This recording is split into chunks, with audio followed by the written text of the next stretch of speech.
Good evening. Our thoughts and prayers are with the city of New Orleans after the tragedies that occurred on Bourbon Street early this morning. Those tragedies have affected the college football playoff schedule, and we will be talking about the college football playoff here in just a moment. Anthony Sorgi and Reikley Ruby here with you for some college football playoff talk on Sorgi Stories, the football expert, American Football Network this evening. Reikley, if you could, I don't know how to change your settings here. You're not on the screen right now because your camera's off. I'm not sure what the issue is with that. So hopefully we can get that figured out. But everyone watching can hear you currently.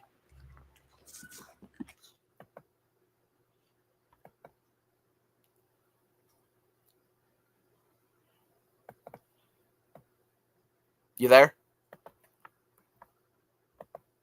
We may not have Reikley right now. I'm going to try to figure out the issue there. But welcome in, everyone, to our college football playoff talk. Reikley, I think, will be with us in a minute, as will Lincoln from American Football Network. The Rose Bowl just finished up in Pasadena. The Peach Bowl happened earlier today. Fiesta Bowl yesterday. Sugar Bowl tomorrow, as I mentioned. There's Reikley here with us. Reikley, 3 games down, 1 to go. How are we feeling? The one game that I want to know the result isn't played yet.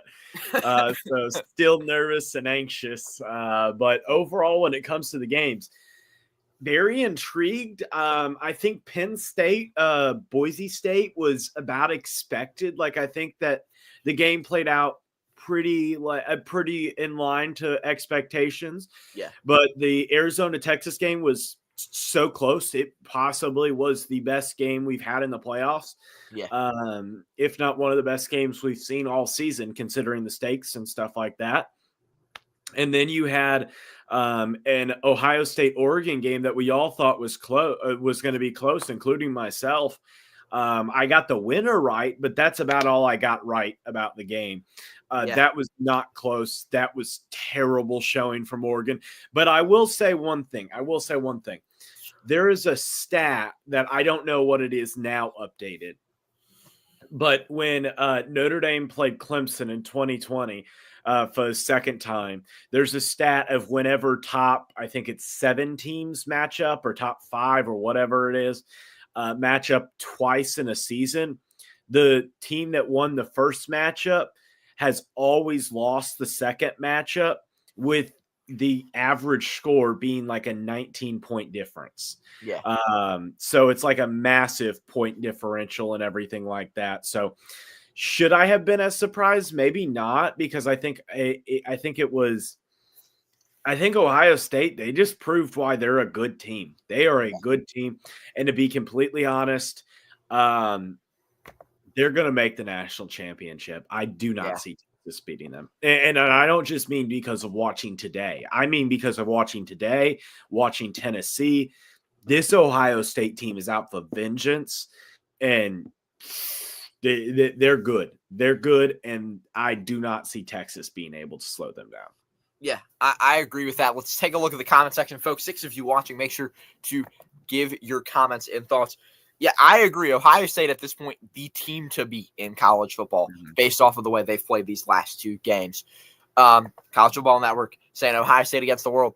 Scotty B saying the football expert, just relax before and go to sleep tonight. Yeah, for sure. Will throw. Yeah. We're surprised by the margin. So go ahead, Reikley. Yeah, no, well, I was going to say this, but here's the thing about both of these teams that they've beaten. The difference is that a Penn State, Notre Dame, or Georgia is all the type of team that beats Ohio State. Ohio State almost lost to Penn State. Ohio State lost to Michigan. Ohio State, these are the teams that can beat the Buckeyes. The teams that are still in the playoff on the other side of the bracket outside of Texas. Because I do not think Texas is a team that beat them. And I honestly don't think Penn State would be to either. I don't think Penn State would win. But if Georgia or Notre Dame makes that national championship, I do think they could beat them. I'm not saying they would, but I'm saying that they could. I think that those are the type of teams that would beat a team like Ohio State. Yeah. As we look here, Michigan planting the flag flipped a switch for Ohio State. I agree. I think that I actually don't think it was the flag planting as much as it was just the product on the field from Ohio State and the disappointment that came with that to the fan base. I mean, the flag planting is a whole big deal, and we can get into who's right and who's wrong. At the end of the day, no one's right in that situation. Michigan shouldn't have done it. Ohio State should not have retaliated. But I just think at the end of the day, like, losing to Michigan is what flipped that switch, and they've looked so much better, especially not being able to play in the Big Ten championship. Having that extra week of rest really ended up helping them. And Texas overrated. Maybe. Sorry, Scotty. Maybe. So here's the thing that I find really interesting is this. If Notre Dame comes out and beats Georgia, and let's say they beat them by 10 plus, they look good doing it. They look good. Yeah. Does my point from earlier today matter then? Like, every single team then would have won without the bye, and they would have played the prior game. And obviously, like, it hurt Notre Dame because you lost Riley Mills. But at the same time, like, does that matter? Because I feel like in football that kind of almost does.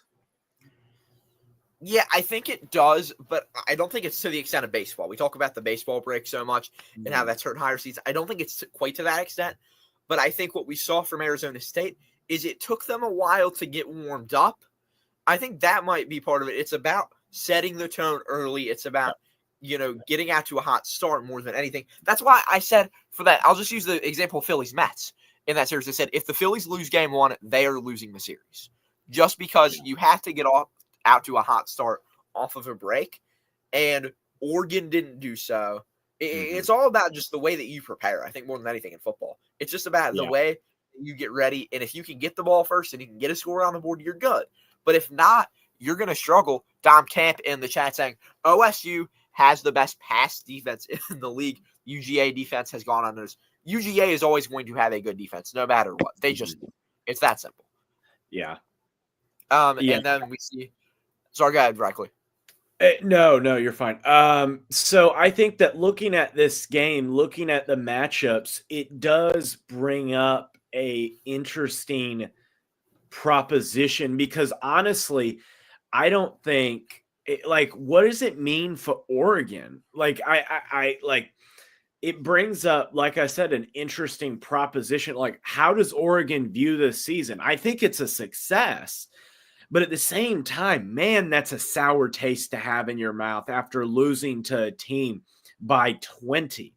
Like, it doesn't matter who you're playing. Losing to a team like that by 20, that's, I don't know. Like, it's a successful season, but that's a rough way to end it.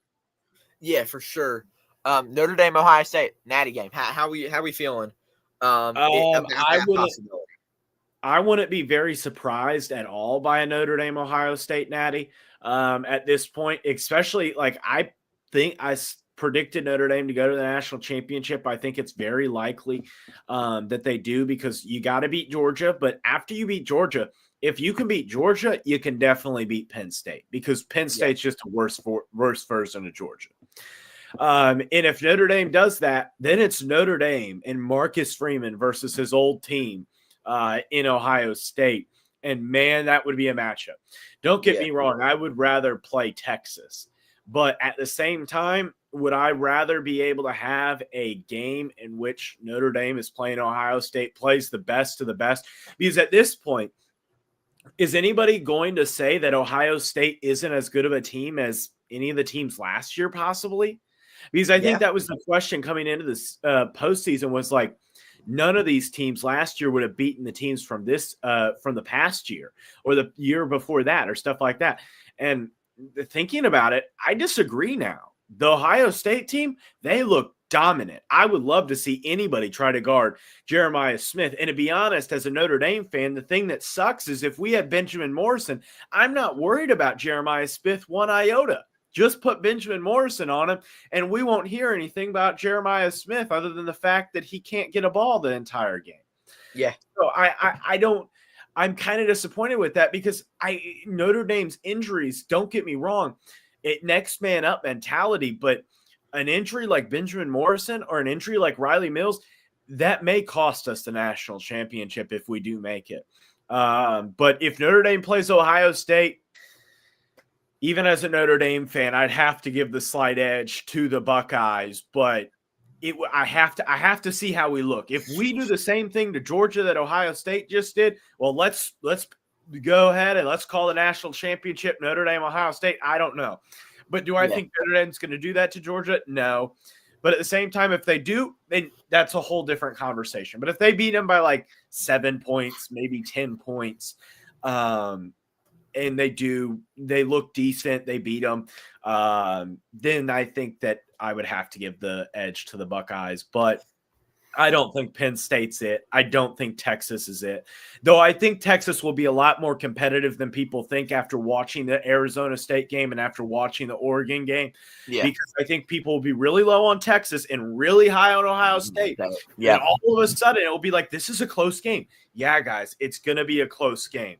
But at the same time, just because we watch two teams play that type of ball, that doesn't mean that we're not going to have a close game. We're going to have a close game, I think.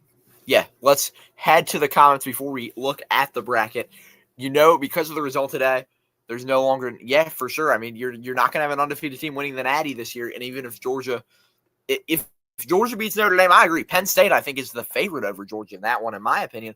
I think Penn State, Drew Aller and company, they showed yesterday that offense can work really well. Abdul Carter and company defensively looking really good. Oregon game, the Michigan game, and the Nebraska game. You can't talk about Ohio State without talking about that disaster. Yeah, that's true. True. You just can't. Also, does blowing out Oregon take away the Ryan Day can't win a bit? Kind of, but I mean, the Tennessee game, I feel like ensured his job. So I agree, but let's say this. Does it bring up the fact that not about Ohio State, but does it bring up the fact about Dan Lanning in a big game? Because Dan Lanning did beat Ohio State this year. I will agree, but beating Penn State, I don't know if that's winning. I think that's a big game. I don't know. I just don't know if Penn State's biggest win is Illinois. I do not trust Penn State's biggest win is Boise State. I don't know if that is the bigger win Illinois or Boise State. And if you're comparing your biggest win as Illinois or Boise State, don't get me wrong, Boise State's a good team and Illinois is a good team. Brett Bielema, he loves the T-pose. But anyway, but in regards to it, I don't trust Penn State. But when it comes to Dan Lanning winning the big game, is he like struggling because he lost? He was 0-3 against Kalen DeBoer. He struggled massively in other big games against Georgia, against Southern Cal. Like there were multiple games against Utah. He struggled quite a bit. And I'm kind of concerned about Dan Lanning when it comes to the big games. But at the same time, it is way too early in his tenure. Look at Kirby Smart as an example. Kirby Smart, it was losing a lot of big games, and then all of a sudden he rattles off back-to-back national Speaking of Kirby Smart, I just want to mention, they're showing it on ESPN right now. Georgia is currently on the field at the Sugar Bowl. Seems like they're going through some sort of walkthrough. All their guys in sweatsuits continue, though. I just want to mention that. Yep. And now we have, let's say we got a comment here from Benjamin Hawks. You've only had Texas played vaguely competitive games. The rest of the CFP games were blowouts. That is true. That is true. Yeah. Texas, they're not, because here's the thing. Who has Texas played this season? Legitimately, who has Texas played? Georgia, and they lost twice. Yeah. And Texas then you A&M, but A&M, like Vanderbilt, like we're digging really deep once we get there. Yeah. So like your best wins are a 8-5 Texas A&M team and a 7-6 Vanderbilt team. That's like, don't get me wrong, you looked good against Georgia the second time around, but Scotty B, Yeah, Colorado State. Thanks, Scotty B. Thanks, Scotty B. That's very true. Very true. I forgot about that one. I apologize. Everyone. Shout out to all the Rams fans out there. And shout out to Jay Norvell causing all the trouble that he does. Though, hey, they are 8-5. They lost 43-17 against the Red Hawks. So yeah, there is that. Just a quick OSU update there. They now 5-5, also having to play double OT, and I guess that's somewhat true. But Ohio State kept their starters in for the majority of the game, if not the entire game. Frankly, we talked a lot about the comments, but I do want to get to this bracket here. Yep. As I pull it up before we get into the more specific games, and then kind of open it back up to the people to give their thoughts here. Let's take a look at this college football playoff bracket of 2024-25 season here. Should be loading momentarily. Maybe not. We'll have to wait and see. That's not it. But this is it. There we go. There we go. College football playoff bracket is right here. So, back to the first round. OSU 42, Tennessee 17. OSU showed domination in that game, frankly. It wasn't some, I guess the second quarter was competitive, but only a fourth of the game was near competitive. Then we look at Texas Clemson. Clemson stayed competitive. What did you think about Clemson's performance in that first round? Clemson's performance, it was admirable. They were one touchdown away, a one goal line. Here's the thing. I will say this. If OSU comes down to a goal line stand, Texas is going to hold them. I'll give them that. Texas has held both Arizona State and Clemson to goal line stands. Because Arizona State, all they needed was that touchdown on a goal line stand on fourth down. They would have taken away the safety, but they would have had a touchdown there. So Clemson, the same thing. They had a goal line stand. And instead, if they got a touchdown on that, it would have been, I believe, 31-31. And then you would have, I think Texas still would have won the game. But at the same time, neither of these games is particularly big gap wise and stuff like that. The Penn State has looked great throughout the tournament so far. I do need to update. OSU is in the playoff there. I apologize for not updating that. I don't know how I missed that, but I'm going to do that right now for you all. Yeah, but do you here's my only thing is this. I don't think that there is a wear and tear argument, particularly because I just don't think wear and tear of that is a big enough difference. If it was like a 10-day gap of not playing football, then yeah, maybe that's a difference. But the difference between playing a competitive game and the only way I could see the argument is if you said that OSU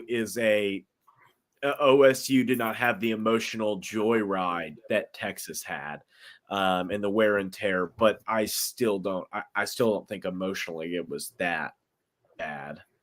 Yeah, I would agree there. I guess then if you want to hit next on the Notre Dame game, your thoughts there in that first round game against Indiana, because that was not close until the last 4 or 5 minutes.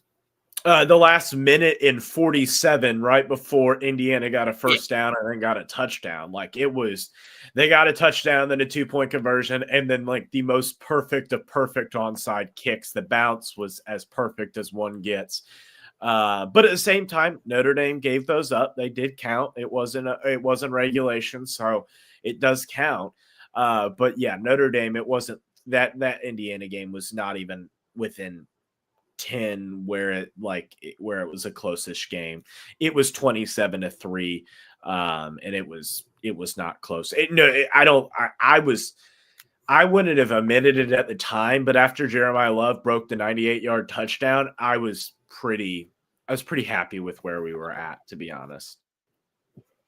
Yeah, for sure. And then do you want to talk about Penn State SMU at all? I don't know what there really is to talk about other than Kevin Jennings struggling and the Penn State defense doing what the Penn State defense does. The thing is that Penn State, I don't know how tested they've been this playoff. So maybe there's a wear and tear argument for them is that they haven't had to really play anybody particularly hard. So maybe there's that type of argument for them. I could give somebody that, but Penn State, like, they've done what they needed to do, so I'll give James Franklin credit. But at the same time, we'll see what happens. We'll see how it all goes down. But at this point, I'm in wait and see mode, to be honest. I'm ready to see Notre Dame play. I'm ready to see what happens because you never know. You never know. Yeah. So now to get to these games, if you were watching the Rose Bowl stream on Sorgy Stories, I was working on these on the following graphics throughout the game. Let's start here with last night. I was live for this one, the Fiesta Bowl. It was for sure interesting if the graphic will load, which I hope it will eventually. There we go. Yeah. Now we're rocking and rolling. I'll stick us back here into a 2-box so you can see us here. There we go. Starting with this game though, Reichley, what are your, or that's not the right thing. There we go. Now we should be good. Penn State got out to such an early lead there. But then when Boise State responded and kind of started making it close at the point where it was, 24-14, it still felt close. I felt like I know you didn't get to watch the entire thing, but it didn't seem like Penn State really had it in the bag until that last touchdown. It didn't feel like a blowout.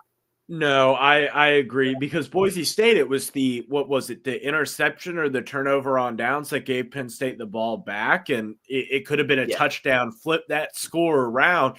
It would have been 21-24. So, like, you were that close from a 3-point ball game, and then the score looks a lot closer than it actually ended up being. Yeah, for sure. I guess Ashton Genty, like, great season, but Abdul Carter, just what a day for him and that entire unit as a whole. Now the best game of the playoff so far, possibly the best game in college football playoff history. Texas and Arizona State. We were live for this one together. Yes, you see six boxes there, 2 overtimes. I think the final box should probably have 7 or 8. Sorry. Where? Oh, what do you mean? Instead of 15, right. I just realized that. I'm like, so you know how I did that? I read off of ESPN. I was just copying ESPN's, and then they had both of the overtimes as one thing. So there's actually 8, right? Yeah. So there we go. So looking at that, Texas jumps out to that 17-3 lead. They look good. But then you get that 5-point quarter, and all of a sudden, Reichley, it felt like a game in Atlanta. It really did. It really didn't feel like a game until they hit that end zone, when they finally broke the barrier, got a touchdown, finally did, because Arizona State looked like the better team that entire game. They really did. Texas did not look like the better team. Arizona came out, and they were ready to play. Kenny Dillingham had his team ready to play. I'll give them all the credit in the world. But at the same time, the touchdown 2 plays into the game, the punt return touchdown, those killed you. What, like, you can't do that and get away with that, and like, you just can't. So that creates an interesting dynamic when it comes to that. But imagine if this was like, I think that this is kind of what we've come to in college football. Instead of this being a Big 12 championship, it's a playoff game.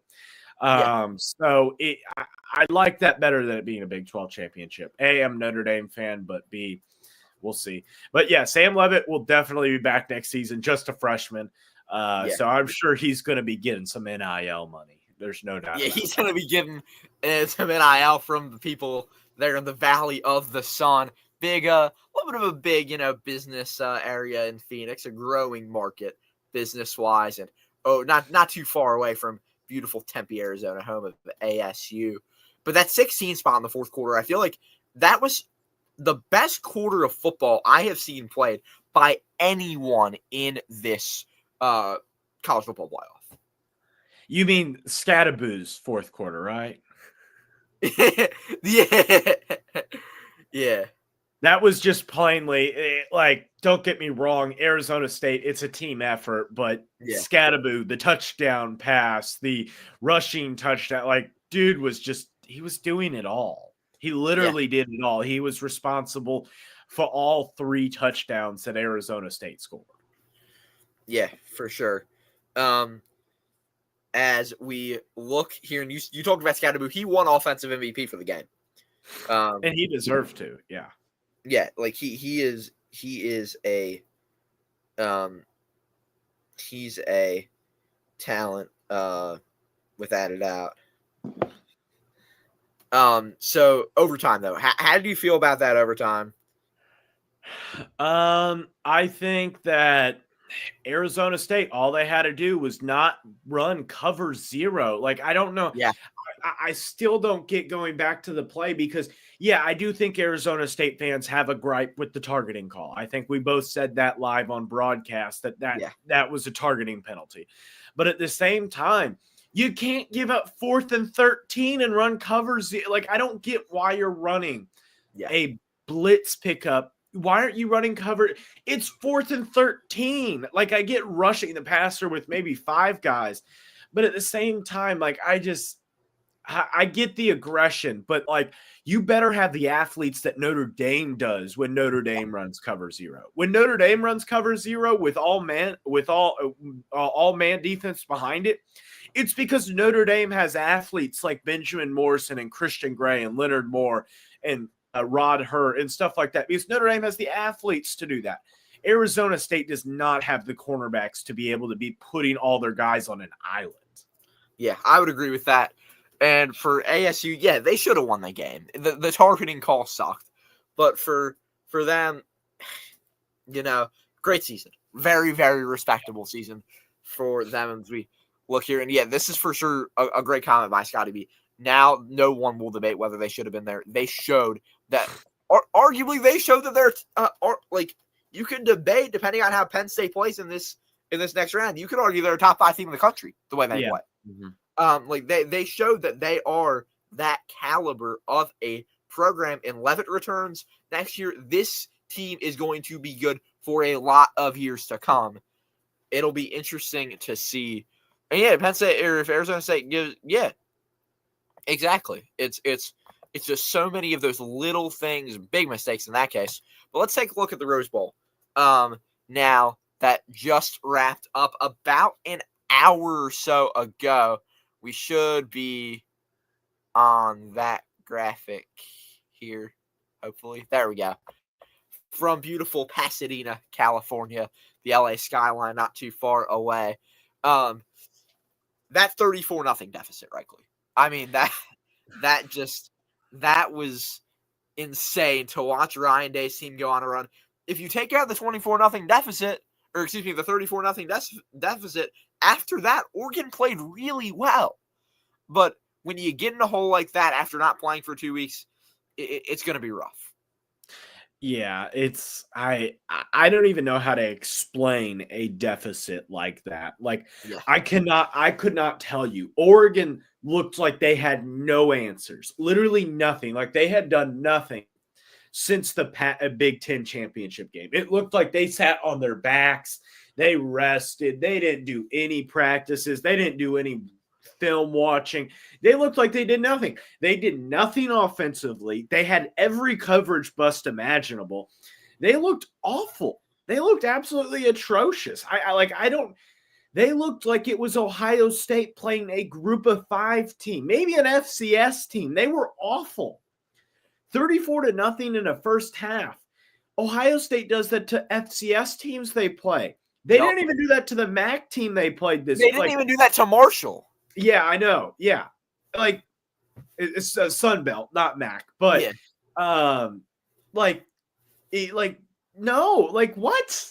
Like, you guys looked like you didn't even, like, try in this game. Like, I don't understand how you can look this bad against an Ohio State team. Like, I get if they lost and it just kind of started to unravel at the end.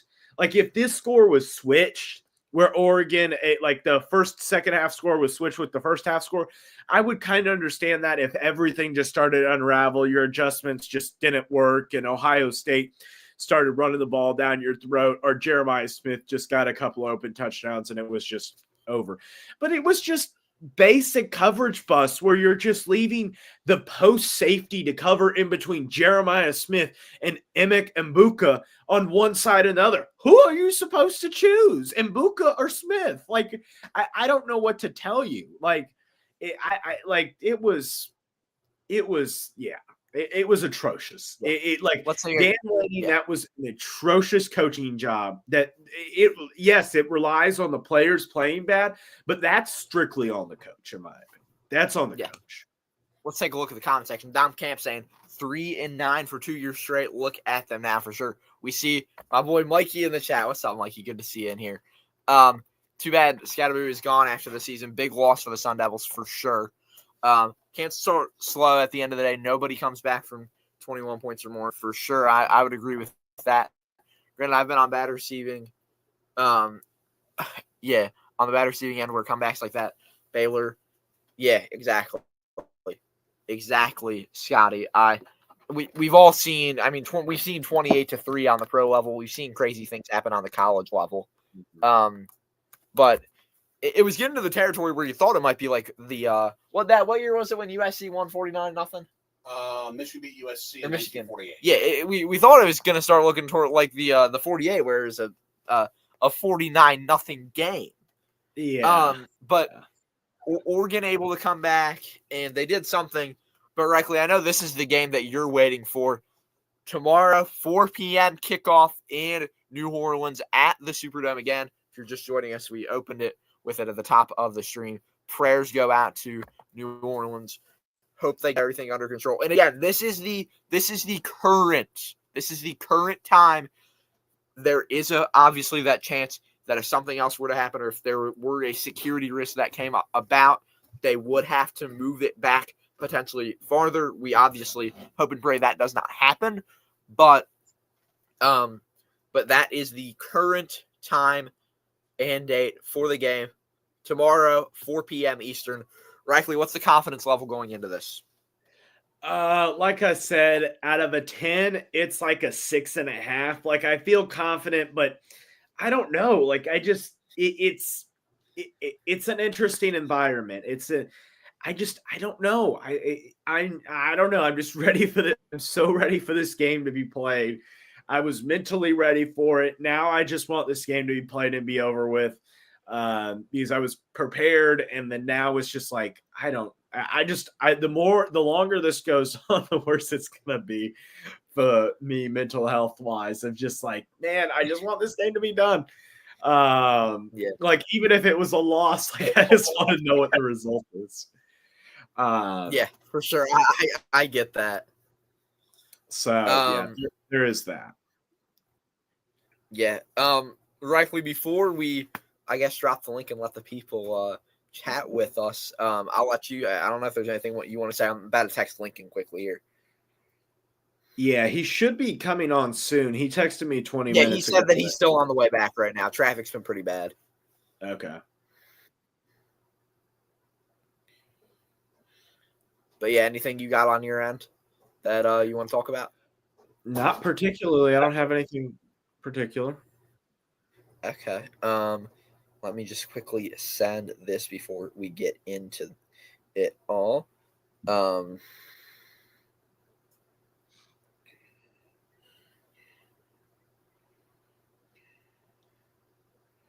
Wrap up. No, we're still going. But yeah, so man, I'm seeing it on my screen right now. James, this Arizona State offense, dude, they look so alive in the second half. It's just like it's gonna be it's gonna be one of the best comebacks that wasn't a win, in the history of the college football playoff.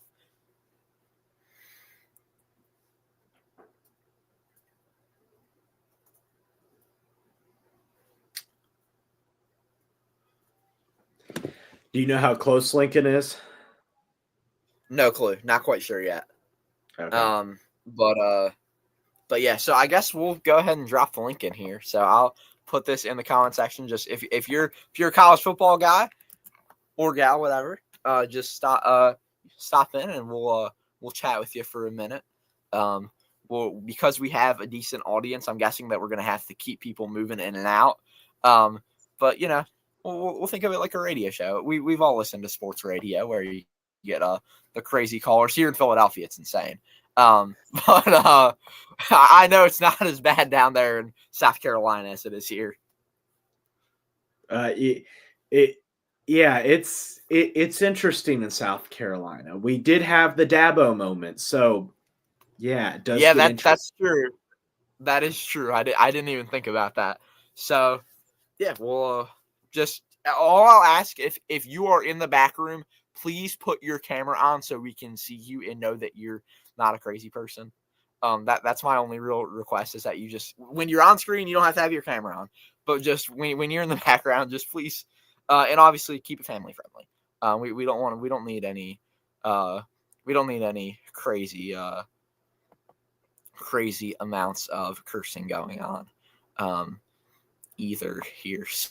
So yeah, Reichley, I'm just trying to think of things to talk about. Do you know kind of what Notre Dame's preparation is going to be heading into this one, or do you have a guess of what the next kind of few hours will be looking like? Not really. I think it's just reset from what they were going to do today and go into what was going to happen today. So I think that it's going to be interesting.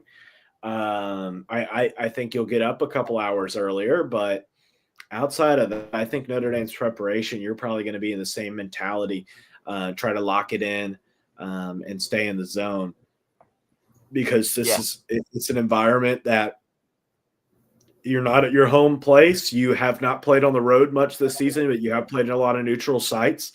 So this is not an unusual scene for you. So lock in, be ready for the 50-50 crowd and see what happens. Because to be honest, this will probably be the most intimidating crowd you've seen since week 1. So there is that. Yeah, so I'm going to quickly finish getting our cameras set up before we get our first guy on here. And Reichley, I think you're going to like this discussion because it's going to be a Notre Dame fan who's going to be with us here to start us off. He's also a Penn State fan, though. So in the next – if these two teams end up playing in the next round, it'll be interesting. That's what happens, when you live in Philadelphia. You got to like both teams sometimes. As I'm going to quickly add another slot so this guy can join us. He was on my stream last night. He was also on my Monday Night Football stream recently. And as soon as I can get his box set up here, which it should be good to go now, I think. As soon as I fix my camera, I think we'll be good to go. Here, let's just do this. Actually, no, I think we're good right now. Joining us now, you can find him on WSJP all the time.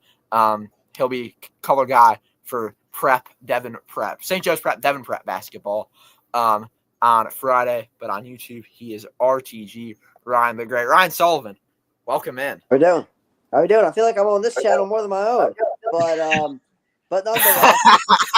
We got some great games to talk about, and obviously I'm very upset about the Ohio State game because of our, I guess you could say, little rivalry we have with Ohio State as a Notre Dame fan, but also obviously as a Penn State fan, I cannot stand Ohio State. But and that game earlier between Arizona State and Texas was incredible. Throughout the first few quarters, I was like, Arizona State does not deserve to be here. And then they really put on a show in that second half. And even in overtime, it really looked like they were going to win throughout the first few minutes. Yeah, that's really true. But go ahead, Anthony. Yeah, I was just going to say, Ryan, I'm keeping this up because we have Notre Dame, Georgia as the game up tomorrow, and you're a Notre Dame fan. What is your level of confidence? Reichley, you said you said it's at a 6 out of 10 right now? Yeah, 6.5. My confidence level is very high. And okay. I think the reason for that is that you're throwing in a backup quarterback at the highest level of competition. You obviously have very high expectations because you are Georgia. You've won 2 national championships. over the last couple of seasons. And you're throwing in a backup quarterback with so much pressure on his hands, no matter, whether you say they have a good defense, they have a good offense. I mean, let's be honest, I don't think their defense has been as great as it has been over the past couple of years. And then you're looking at a guy like Jeremiah Love and somebody like Riley Leonard, who has improved his passing game over the course of this season. Coming into Notre Dame, I didn't think he was that great of a passer, and it was pretty evident from his time at Duke. But over the course of the season, I believe he improved just a little bit. But I'm looking at Jeremiah Love right now, and I'm looking at some of the receiving talent that they do have. And I'm also looking at the defense that I think is probably one of the best parts of this team right now.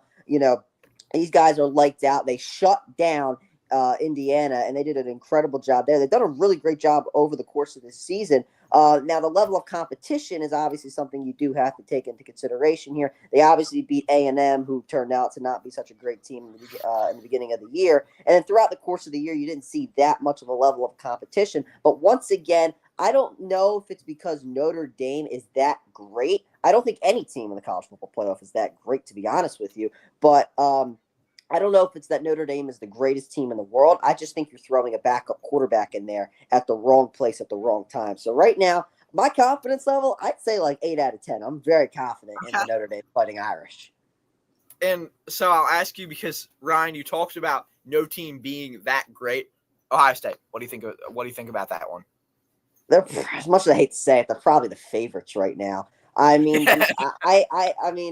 I don't think it's because of Will Howard. Now, he obviously had a very good game, but I think he's overrated. I don't think he will be much of anything in the NFL, and I don't think much people would disagree with that. I think Jeremiah Smith, though, is probably, I'd have to say, the best receiver in college football at the current moment in time.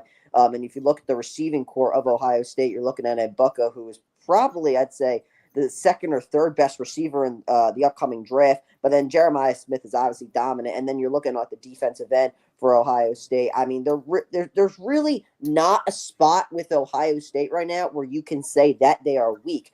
And then obviously the run game was great. Henderson was averaging like 11 yards per carry or something around there. Yeah, crazy. So if you look at Ohio State right now, there's not a spot where you can say that they are weak. My only concern, if they do lose, is the quarterback position, because I'm not sure about how Will Howard can play under pressure. I don't think he's that great of a quarterback. Yeah, and I would even add this when it comes to the Ohio State discussion, is that I think Ohio State is a team that they have looked good since the reckoning that happened. The same way that with Notre Dame, we saw with Northern Illinois, the reckoning that we've seen since then, the team turning it around, really putting the foot to the pedal and just going all gas all season long. It doesn't matter who you're playing. But I think when you're looking at Ohio State, I think you point out a lot of good things.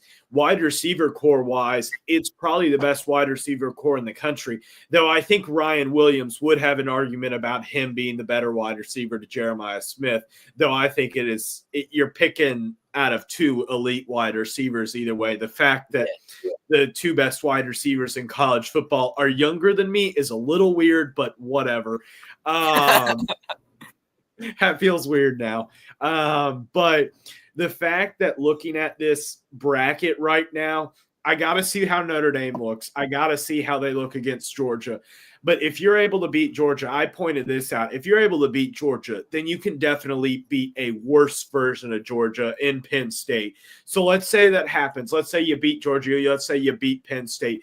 How do you think Notre Dame matches up when it comes to the pass game, especially with how we know Benjamin Morrison is out, and you don't even have your probably best defensive tackle pass rusher in Mills, even though I think Cross is a good run blocker as well and pass rusher, but still. I would say at the current moment in time that if you look at Notre Dame, obviously their best way to pass the ball is to play the short game. Riley Leonard does not have the greatest arm in the world, and I think we realize that. But with these Notre Dame receivers, while I like Greathouse when it comes to the deep ball, that's just not how Riley Leonard plays, and he's going to have to play the short game, which they've done pretty much all year. That comes to the check down, that comes to the short pass, and it's been working. I mean, evidently they destroyed Indiana with doing that, and obviously the run game, a big factors that as well. But it's going to be the same thing with Georgia here. And you're looking at Georgia right now, and their defense, as I mentioned before, obviously I don't think it was what it once was. I think they're a little weaker this season. But if you're looking at Notre Dame, I just think you got to stick with what you've been doing, and that's really the short game. These wide receivers, they do a great job getting out of their breaks. They do a great job releasing off the line of scrimmage. If you look at the film this season, you will definitely see that. As I pull up the stats right here, you're looking at Collins, who does a really great job. You're looking at Greathouse, who does a great job. Evans, I'm a big fan of him, but these guys also do a really great job of getting yards after the catch. Evidently, Collins averaging 12.4 yards a reception, Greathouse 13.1 yards a reception. So I think if you're talking about the pass game and how that matches up, I say you just have to really keep doing what you're doing. You don't really have to change your game plan for Georgia, which is, once again, just throw the short pass and then try to get yards after the catch.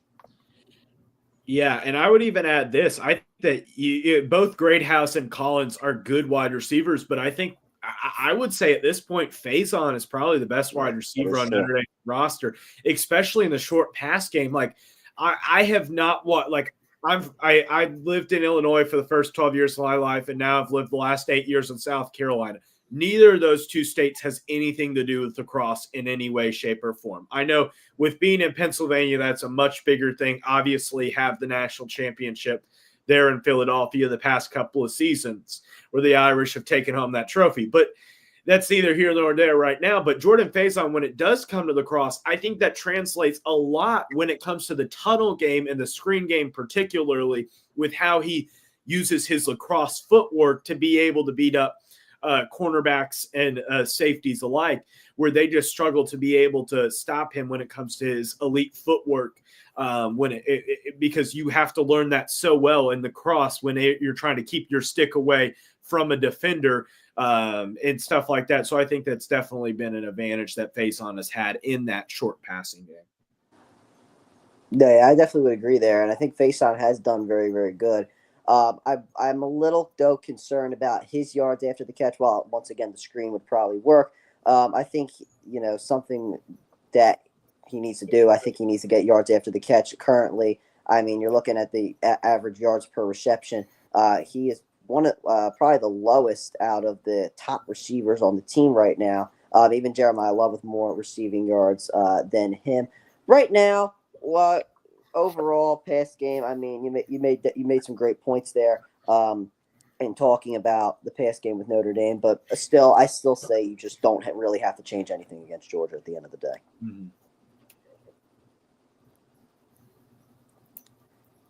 And yeah, and I'm gonna go ahead. Sorry, Reichley, I'll let you get to your point right here, but I'm gonna actually send us to a 4 box, as you can see here, because we have another WSJP guy on. Ooh. It is the guy who's going to be with Ryan on Friday night, hopping in here to talk some college football. Here. Dom Camp in the building. Look who's here is right. Penn State guy, Dom Camp. So, Reichley, you're outnumbered by us Philly guys here. But Reichley, I'll let you go ahead and get to what you were about to say there. Yeah, well, I would say, I guess I have to I'll have to get Lincoln on to make sure I'm not outnumbered. We even this out a little bit. But when it comes down to it, I think that Notre Dame, you're looking good. You're looking in a good spot. But I do think that we do have a couple of Penn State fans on. How do we feel about Penn State after 2 games? They looked good, but have they really played anybody? We already talked about, everybody's talked about going into the playoff, that this was the easiest road to the semifinals and even to the national championship, possibly. Like, they've played well. They've done what they needed to do, but at the same time, they haven't really proven as much as some other teams like an Ohio State or even a Notre Dame or Georgia, depending on who wins that game. Camp, you can go. All right, well, everyone, I got to say what's up. Good evening, 9:34. Happy 2025. Yesterday, there for the first half of that Penn State game, I am not shocked by the result at all. I said it was going to be 34-20 because Franklin Lake's making statement wins, and I've seen that a lot. He's going to make a statement when he can. The issue is when he faces the bullies like Ohio State and anyone else is big in the Big Ten or SEC, can you back it up? And that's where I see the main issue with Penn State. Franklin, again, I said this on call yesterday, best scout by far. He has the best running back core, I should say, in my opinion, in the entire NCAA. The question is, can he use that to his advantage? We saw Katron Allen, incredible. I mean, he was probably the main reason why they won. If you took him out, I don't know. I mean, but they probably sold have won. But the amount of yards he racked up yesterday was such a momentum swinger, and that's what we saw in that Arizona State game today, where Arizona State took it to double overtime. I mean, that blitz was just, I don't know what they were doing there, but everything about that game was momentum. In this Penn State game, it was more or less of who's going to have better defense and who's going to have better play calling, to say the least. I mean, you hit it right on the nose, and I'm gonna use a wrestling analogy here as I'm watching AEW. I don't know if anybody's wrestling fans, but there were guys like Jeff Hardy and Christian Cage that were always great wrestlers, but could just never seem to get over the hump and win. A significant be significant in their world championship runs, and that's what it seems here with Penn State. They can win the Big Ten, they can win bowl games, but they just can't seem to get over the hump and really become dominant forces to win the national championship. And I feel the same way here. I mean, even though they've won 2 games, they dominated SMU. They did a great job against Boise State. And looking at that game, as I was obviously on with Anthony yesterday, I thought Penn State did a great job getting their 3 techs, pinching them inside and shutting down that A-gap. You also had those linebackers walk down from the second level. But the problem with Penn State, though, throughout that game was just giving up the short pass and letting Boise State have long, significant time of their drive. And that was the problem I felt with Penn State throughout that game. But anyway, you're looking at Penn State, and can you honestly say they're better than Ohio State? Can you honestly say they're better than Texas? Can you honestly say they're better than Georgia or Notre Dame? I mean, they lost to Ohio State earlier in the year where their offense looked abysmal, and then you look at Texas. I mean, based on the way they played in the second half against Arizona State, are they significantly better? No. Could they beat them? Possibly. Are they better than Georgia? I mean, without Beck, it's possible. And then are they better than Notre Dame? I don't think so. So at the end of the day, Penn State is a good team. But it just doesn't seem like they're better than really any, or I guess you say they're not significantly better than any of the teams left in the college football playoffs. And I will say, I think that's a fair point to make, but I will say this. It would be a very interesting matchup to see Penn State play Texas. It'd be a very interesting matchup to see Penn State play Texas, because me and Anthony were talking about this before you guys came on, but Texas what's their best win? 7-6 Vanderbilt, or Scotty B joked that it was 8-4 Colorado State or 8-4 Texas A&M or stuff like that. Like, these are teams that, like, they're not bad, but like these are not quality wins. I say that as a Notre Dame fan, that we don't have a bunch of quality wins, but at the same time, Texas's 2 games, they weren't blowouts. They were really close relative to the fact of a couple. If you lose on the goal line stands on either of those games, either against Clemson or against Arizona State, they lose those games possibly. But I will say this. I think actually Notre Dame has the best running back core in the country between Jeremiah Love and Jadarian Price.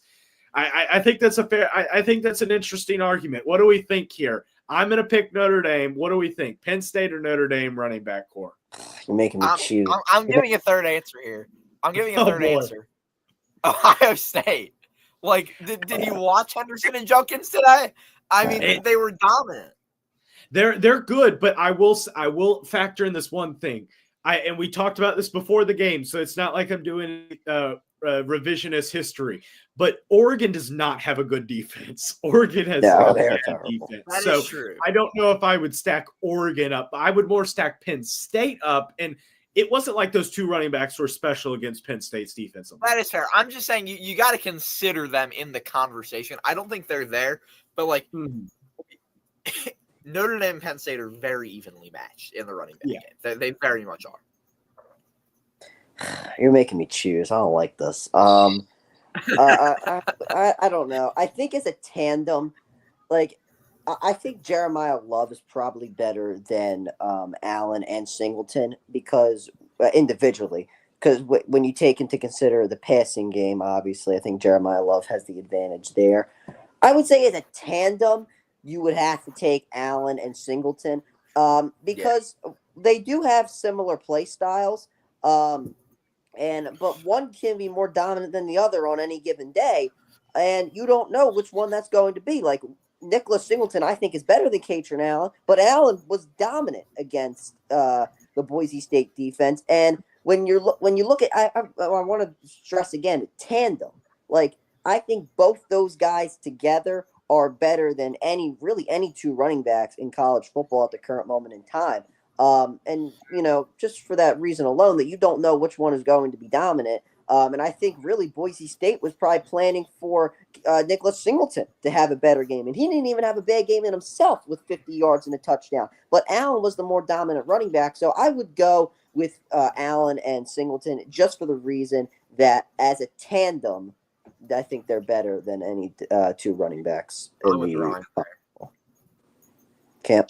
Yeah. Of course, I pose the argument, but my thing is that just kills defenses. If you have two running backs that are equally similar in a sense, and I mean, I talked this with Anthony yesterday. Like Franklin always has a really good running back almost every single year.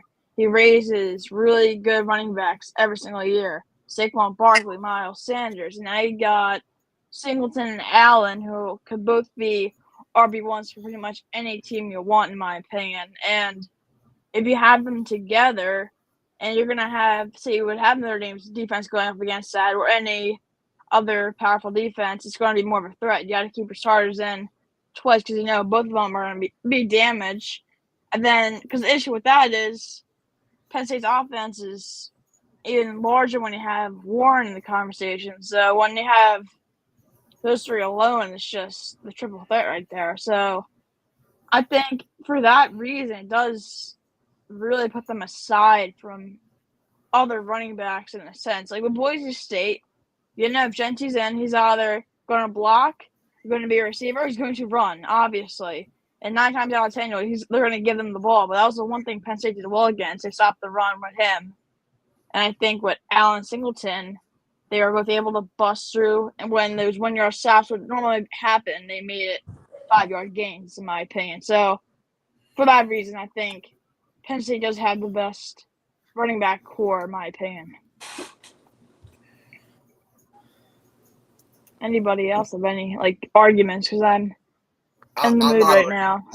I think what you said about the two being similar, they're both solid short yardage backs, but they can also move in an explosive way. They can go to the outside, but you can also just send them up the A gap and they can get a few yards on a third and short when you need them to. So it becomes a situation where I think as a tandem, as you said, Don, they can do similar things very well, and it makes it extremely hard to stop. It's not where you have two specialty backs like we see with some teams. Think about the Eagles a couple years ago. With when you have Miles Sanders and Kenny Gainwell, they played very different roles in the offense. Mm-hmm. So it's just about when you think about those different types of tandems, I think the similarity of Allen and Singleton together, I think that they're able together as a tandem to be the best duo. But Reichley, I know you're an ND guy, so I'll let you give your thoughts. Yeah, I do think I think those arguments are very fair. And I do agree with Ryan's point that I think Jeremiah Love is probably the best out of all of them, because I think Jeremiah Love, I think it's fair to say that he's probably the best running back next year in college football, because you don't have Genty, you don't have Scattaboo, you don't have Judkins, I don't think. You won't have – is Henderson going to declare? Possibly, probably. So, you don't have any of those four, and I would think all four of those would be, the competitors for that slot. But I would also say, like, the only other additional argument that I would add is also with Notre Dame, you have Aeneas Williams, who I think this is a very hard thing to judge, but I think Notre Dame has the best pass blocking running back in college football in Aeneas Williams. Whenever you watch him play, he comes in on third down to be able to get 1 yard, or he comes in on passing downs when Notre Dame's going to take a deep shot, because and I will say it's kind of annoying because it's like, okay, I know what's going to happen. It's either 3rd and 1 or it's 1st and 10 and we're going to take a deep shot and we want to have an extra guy in to block. So I think Aeneas Williams also as a pass blocker, when you're looking at the running back core overall, is great. But like Jadarian Price, like the only reason why I say this is because Jadarian Price, I think, is a good back as well, because when Notre Dame lost Jeremiah Love against Southern Cal, it was a player that he went out and Jadarian Price had himself a game over 100 yards in that game. To be fair, Love almost had 100 yards within a quarter and a half. So we'll see what happens with that as well.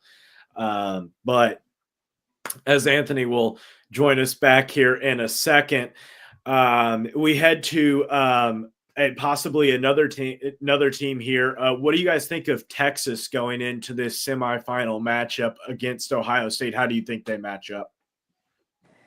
It all depends on Ewers. I mean, this guy. It's when you talk about Texas. I mean, it's either they play really great when Ewers is playing great, or they play really bad when Ewers is playing bad. It's never in between. And Ewers is a pretty decent quarterback. I honestly think he's hurt his draft stock this season. He was at one point projected to be the number 1 quarterback for next year's draft. He might be even staying at Texas at this current moment in time. But nonetheless, you're looking at Texas right now, and in the second half, I mean, Ewers was just a disgrace. I mean, he was terrible. He just couldn't make throws. I mean, he couldn't find guys open. His reads weren't good. And that's not to take away. That's not to say that the defense wasn't holding their own either, because they sure as heck were not.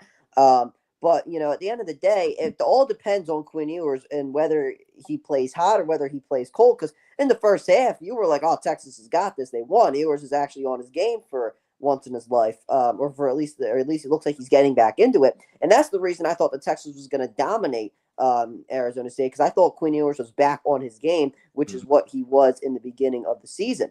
And I think it all just depends on whether Texas, whether you see Quinn Ewers hot or cold. But I'm not taking them next week against Ohio State.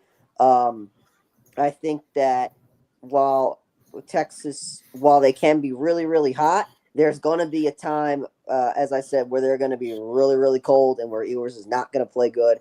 And Ohio State is not Arizona State. They're going to take advantage of that, and they're going to jump out to a big lead where I don't think Texas is going to be able to overcome when Texas eventually gets on their cold streak. Mm-hmm. Yeah. Yeah. Anyway, yeah, I was just thinking wanted to- about. Sorry. All right, sorry about that. Yeah. I was just going to say What something did you quickly, Don. Do we have someone else who is in the background? But I will say, let me see who we have as another person in the background here, because I actually can't see it. Let's hit that button and see if we can get it there. Scotty B in the background. We'll get to him in just a moment. But Lincoln will not be joining us tonight. He just finally got home, but he will be on with Reckley and probably me for the Sugar Bowl tomorrow. So yeah, but we'll hit to a $5. Tom, go ahead with what you're about to say. Yeah, we're talking about Quinn Ewers for a second. I got it. He was injured for a bit. He missed 3 games, giving him the benefit of the doubt. But if you look at his stats on his passing yards and the games he's played in, Georgia, he had over 300 yards. Arizona State, he had over 300 yards. And then the first one they had over 300 yards in the game this season was against Mississippi State. And what I find from those, or not Mississippi State, excuse me, or no, not at all. That was it. Only 2 games over 300, it looks like. Or no, Florida, excuse me. I don't know. I'm looking at it right now, but it looks like by those numbers. He's just, I don't know if he'd be a system quarterback. I don't know what it is, what his problem, but that's what I'm reading from those numbers. The rest of Texas' team is solid. I'm not a fan of Texas at all. I don't think anyone should root for Texas football if you're up here in the Northeast at all. But I think the team is just really, it just depends on, I don't know, who they're playing, the vibes. There's something with that team. When they played Georgia that one time, I expected them to lose. I thought Georgia was going to put them on like the SEC thing, and they did. Georgia shut them out their first matchup. The second time, it's like, all right, can Texas answer back? We found out they couldn't, and that was just showing me, like, are they really as good as they say that they are? I mean, they were the 1 seed for some time, and then Ewers goes down, bringing in Manning. Manning seemed incredible, or not incredible, pretty good for his past few times. But I mean, with the Texas team going into Ohio State, I think they're going to drop this one. Ohio State's defense, it's so good. I'll be honest, it's the best Big Ten defense by far.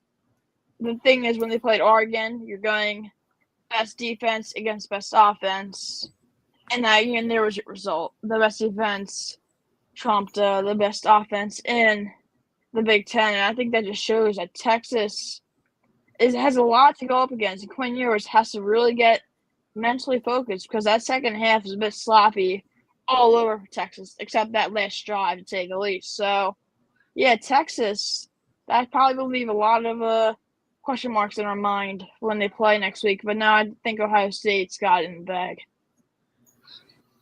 Yeah, and I'll ask one final question and then I gotta head out. But me and Anthony were talking about this earlier today. The SEC obviously struggled a lot in their bowl games. They had a lot of issues in which teams have struggled, haven't looked good, and stuff like that. But at the same time, you've also seen where the SEC's real strength lies, and a reminder of that, which is kind of in the middle part of that conference being so much better than almost any other conference.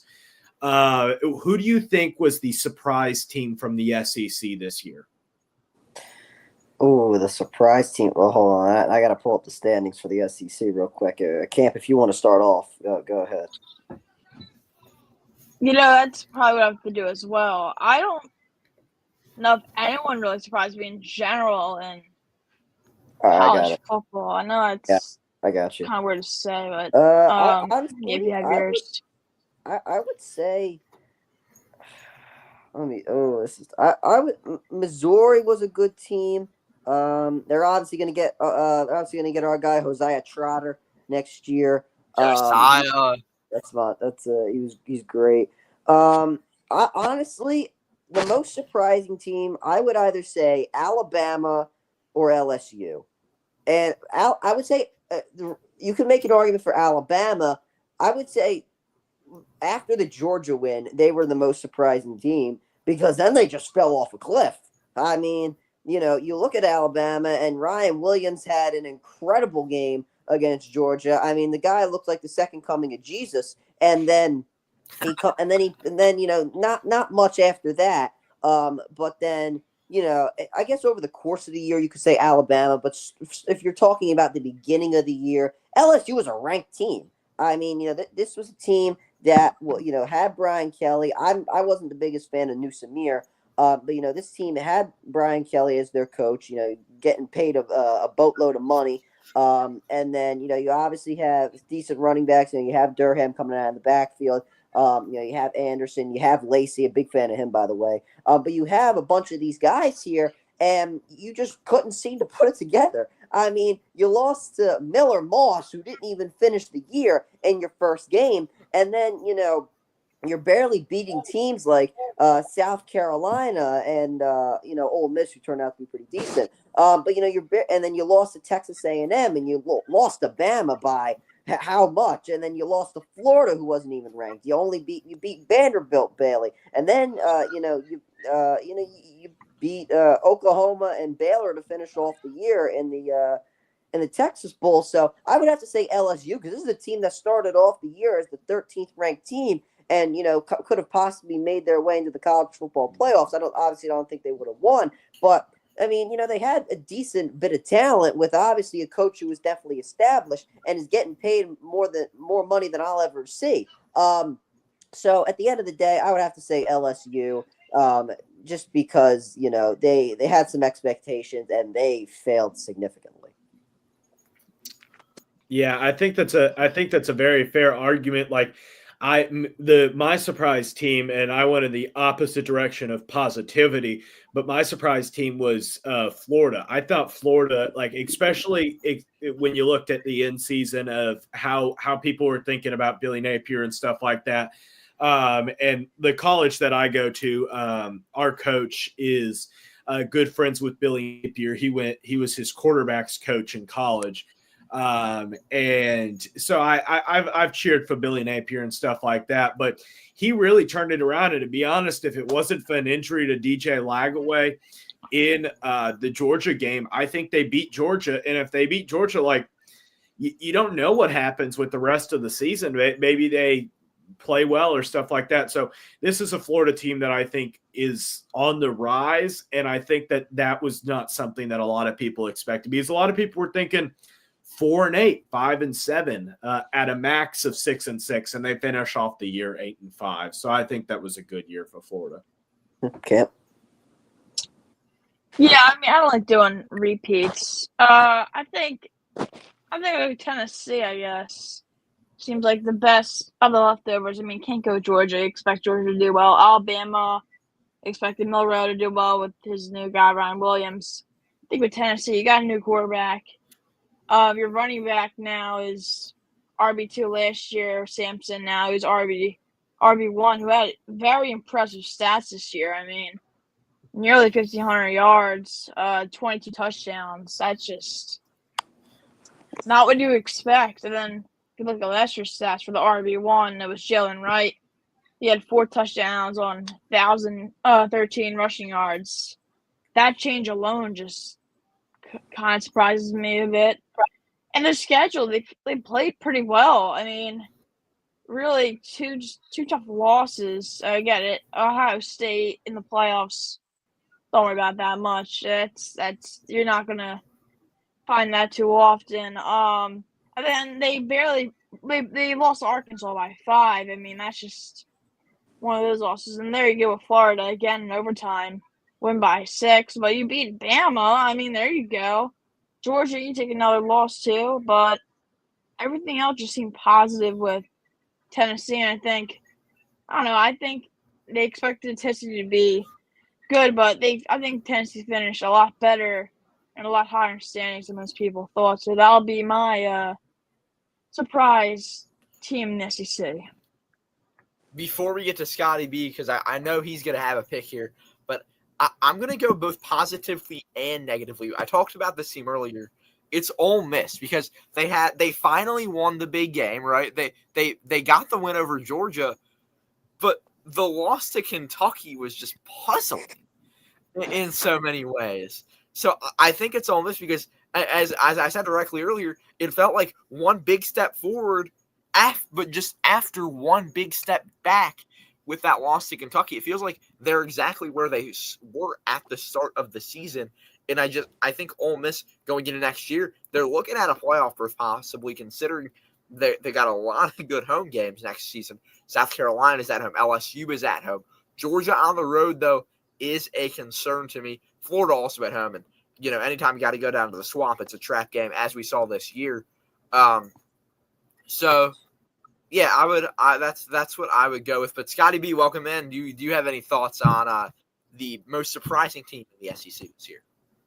I think it has to be South Carolina. They were not expected to do much this year. Maybe 6-6, 7-5, and look what they ended up with. Yeah, that's true. I mean, after that loss to Ole Miss, we weren't really sure on what they were going to look like. But then they played a heck of a game against Alabama. No. Bama blew them out, correct? No, they only lost to Bama by 2, so it was a great game. But the really great game was Texas A&M. I was right on that one. was, you know what I was thinking of? I was thinking of Bama, Missouri. That's the Okay. game I was thinking of. That was a blowout because Reckley and I streamed that one. But yeah, it was. I mean, they beat A&M at home.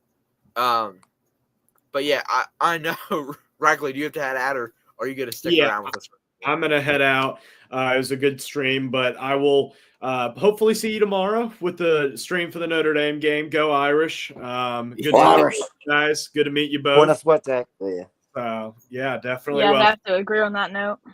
yeah, definitely. Well, good luck. And Scotty B, I'm sorry about your Bears there. That was a tough game against Bayou Bryan and the Tigers there in LSU. But you know what? Considering the 2-4 start, I would take aim 5 any day in a week. That's very fair. That's very fair. Finishing out 6-1, basically 6 and yeah, that was a great finish to the game. But I'm gonna head out. I will see you guys later. Peace. All right. Okay, so now just us four here. Anthony Sorgi hosting, Ryan Sullivan, Dom Camp of WSJP, our guys up here in Philly. And then from down south, we got Scotty B, our resident Baylor fan in here. And yeah, so guys, I guess we didn't really – I guess I'll start with Scotty B because you didn't really get the chance to talk about the games much with us. Today's games, what were your thoughts? I guess I'll start with Peach Bowl. What do you think about that Peach Bowl game? The incredible effort by Arizona State, sending it to 2 OTs, but just not able to bring home the win. Arizona State proved a lot of people wrong, including the Beds. Yeah. I mean, who thought they were going to keep it with the one score? I knew Texas would win, but I wanted to be wrong so bad for the conference. Yeah, for sure. I feel that as a Big 12 guy with West Virginia, I get that. I still don't know about Arizona State. Like going in the next year, like I don't really know about their recruiting class. They're obviously going to be losing guys in the draft, and there are definitely going to be guys. Yeah, they lose their running back in Scatterboo, but they bring back Sam Levitt. Right, but I feel also at the end of the day, when it comes to NIL, there's no way that Arizona State has more NIL money than SEC teams who are probably going to be offering some of these Arizona State guys a boatload of money to come to their programs because of how well they've played in this game in particular and throughout the course of the season. So I'm not sure about Arizona State in the future. I didn't really give them much of a chance to really go anywhere. I definitely did not pick them to win the game against Texas. But I'm not sure about them in the future. Maybe now on the flip side, they might be able to pull in some recruits. But I feel like in the present, as we speak right now, there might be that sort of doubt of them hanging on the players because they don't really have the sort of NIL money that I would assume that other Big 12, Big 10, or SEC schools do have. The Big 12 is going to be so they're probably going to take a step back anyway because it's the nature of the beast for the Big 12. That's true. I do agree with that. Camp, the future of Arizona State? Yeah, I had Arizona State in the scenario of winning. I was talking yesterday. I had them in the championship, I'll be honest. Oh. I thought the momentum was going to be – I honestly thought the momentum was going to just be there. And it was. It was for the most part in that second half. We're going to talk about really the stars of this team. How can you not – the quarterback, Levitt, is just ridiculous. Scatterbo, what a dog. Throwing it from the sidelines, getting on the bike, just keeping on pushing. Yeah, he deserves MVP. That's putting yourself on the line and even more. My question is, I don't know if Dillingham is the right guy for this position. If anything, if you want to get, I don't know what good coaches are out there if you want to have a nice coach for a college team that's trying to get better developed, because we saw at UNC. That's probably why Belichick went there, so they can get that team developed. And now, who are you gonna get for Arizona State? Surely you're not getting Saban. He's not going to come back. I would have no idea, but yeah, I would have a lot of questions, but I would have a lot of hope because if some of those guys do come back and don't declare for the draft, I mean, that team's going to be fun. That's what I'll say. Yeah. That's the definition of it. It'll be a fun team for next year. And I mean, I said they were 3-9 2 years in a row, and they come back and they make the playoffs. That just shows how strong they are. But also, I would say the least, they're in the Big 12 a bit. It's basically like this, like the little baby of the Big 10. It's where all the leftovers go, which is kind SEC of shows. more than anything. That is true. It shows SEC maybe might not be the best, but still, I think. I mean, I said this before. If you want to kind of another argument going too about the bracket might not be the right option in my opinion, but still finishing with Arizona State. Yeah, I'd be excited for the future. I think they'll be decent. I mean, BYU is really going to be your biggest contender in the Big 12, but yeah, Arizona State. I like the Sun Devils for next few years. Here's what I'm going to say, Cam. You talked about Kenny Dillingham. I think that they extended him for 5 years with the possibility to extend him for 10 years just yesterday. I think that's the right move because in this era of college football, unless you want to go get a Byron Leftwich or someone like that, a Pete Carroll maybe, but why would Pete Carroll want to go to Arizona State at the end of the day when he could get a Big Ten or an SEC job with his level, or a Byron Leftwich or a pro guy like that? Kenny Dillingham just proved that he can turn the program around in a very short amount of time. You need those types of program builders, and we're seeing them throughout the country, whether it be at Tennessee, whether it be, I mean, I guess to a certain extent you could say Lane Kiffin has brought Ole Miss back. It's taken time, but Kirby Smart, think about how long it took for him to bring Georgia to this level of championship caliber football. It's like there's so many. Nick Saban at Alabama, right? Like you look at all these teams, you need program builders. And Kenny Dillingham, it's about at this point not building. It's building a good NIL collective. I mean, you see what team. I mean, I'm a West Virginia guy, so I can talk about the Country Roads Trust and how they're building a big NIL collective, as a lot of teams are, to just fund these rosters. And once we get to the era of paying players eventually, which is coming, you're going to need what we have in North Carolina. Michael Lombardi, a former NFL executive, now as a GM. Every program is going to need one of those, but it's about hiring the right people as head coach, and that's what Kenny Dillingham is going to have to do. That's what every team is going to have to do. I mean, look at also with program builders, Steve Sarkisian 2 years in a row with Texas in the college football playoff, right? It's about taking the programs to the next level, and Arizona State has just put themselves to a certain extent in this game. I think they put themselves on the map in this game. Well, what do you guys think about Arizona State's performance, adding to their brand recognition to be like, oh, those guys, they're fighters, they're dogs, they can make a good comeback, and kind of having that brand recognition for the Sun Devils? I think that they are obviously a pretty decent team, and sticking in the Big 12 will probably get them a bye in the college football playoffs over the next couple of years. But it all circles back to NIL and this transfer portal because they're not in the SEC. They're not gonna they're not gonna pull in 5-star recruits just with the snap of their fingers. So I feel like Arizona State, they're gonna have to be a team that is gonna have to find these guys. I don't really know, like these jewels that come out of nowhere. Like, some of these other guys, they're running back. I can't pronounce his name. Scatterboo, right? I mean, who heard of this guy before the year came or before the year? So, I mean, they're going to have to find these guys who are not really, 5-star recruits or high 4-star recruits. You're going to have to find these guys that, really come out of nowhere, because I don't really know about their NIL program. I don't think it's that great. They're obviously in the Big 12, so it's probably not the greatest thing in the world. But it all circles back to the NIL.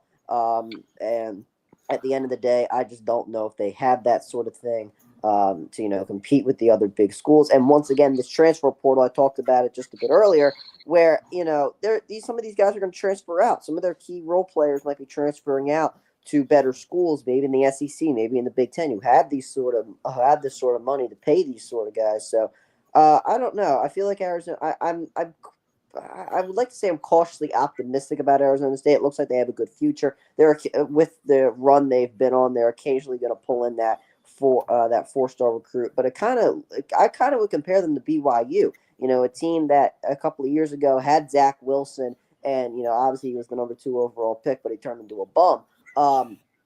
But it looked like they were really going for it all, and they were one of the top teams in the country. But then they're kind of just they kind of regressed, if you would say. So I think they're kind of in that BYU spot where they look pretty decent, but they're never. I just don't think they're going to take that next step because of, one, the NIL, and 2, they're not in a big conference.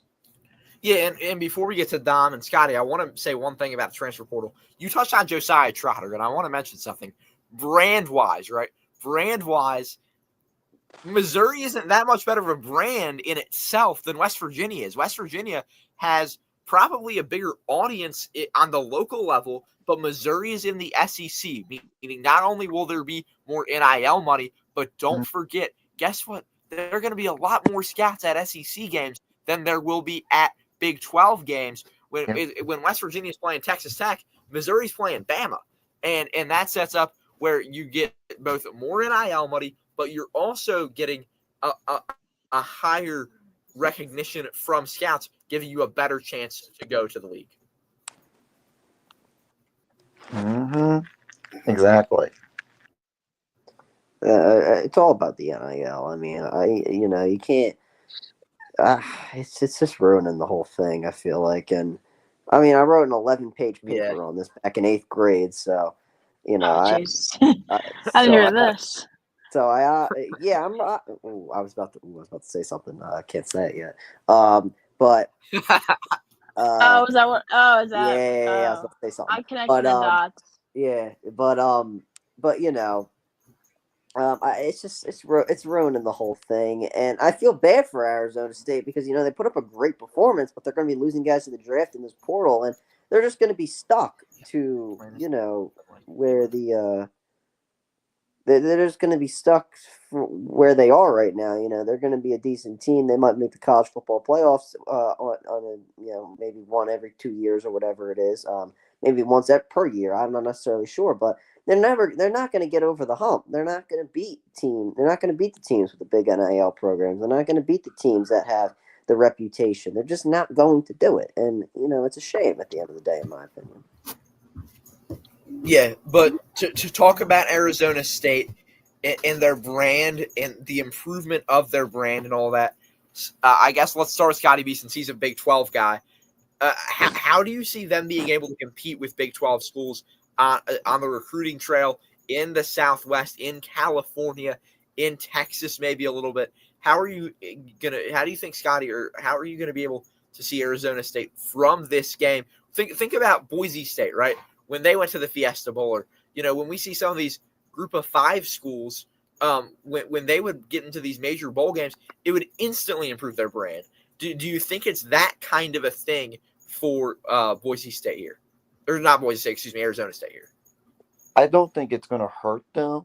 It's going to help them. But can they get over the hump and getting those bigger targets like 4 stars consistently, 5 stars? I don't know about 5 stars, but you get the whole point. And NIL. That's the question. And I'm actually looking at their recruiting program right now. You got 1 4-star at the current moment in time. You got Cameron Dyer, a quarterback, only an 81 grade from ESPN, who signed. And then you got 19 3-stars. So, at the end of the day, I don't know. You got the 34th best safety, the 20th best tight end and / H-back, and then it falls down to the number 62 offensive tackle. So, and that's for 2025. So maybe in like 2026, 2027, we'll have to see if recruits change their mind. Because, I mean, if they make a good pitch to some of these recruits, they might have a chance to get some of these guys. Because look at Auburn. I mean, I don't really know what they're doing down there, but they're pulling in 4- and 5-star recruits like, it's nothing. I mean, they pulled in Deuce Knight. They're pulling in a bunch of transfers and flips. So maybe Arizona State can be like the next Auburn. Though I don't think Arizona State has the same academic standards as Auburn, but that's neither here nor there. They also don't have the same. Payout from a TV contract that Auburn does with the SEC. Exactly, and it all goes back to the NIL, where I don't think Arizona State has the money like Auburn does. So you're looking at the recruiting class for 2025 right now, and it's something decent to look at. You're looking at the recruiting class for 2026. You have another quarterback going in who's in ESPN's 300, and then you have a 3-star offensive tackle, and then you have a wide receiver and a safety that don't even have stars. So it's maybe if you can figure out a way to get a bigger NIL program, then the future will look a bit brighter. But I'm still sticking to what I think, and I think they're just going to be stuck with where they are. Yeah. Dom, what do you think about the there? schedule to year to year too, because you have to play certain teams on the road, and that's a tough environment. Right. Yeah. Kemp? Yeah, I mean, I'm on 24/7 Sports right now. Arizona State, they only have 2 4-star recruits. I mean, it's not bad. 18 3-stars, fine, but 2 4-star recruits really your issue. You're looking at the teams ahead of you. I mean, I get it. Some of them are really, it's just a transfer more than anything, I think.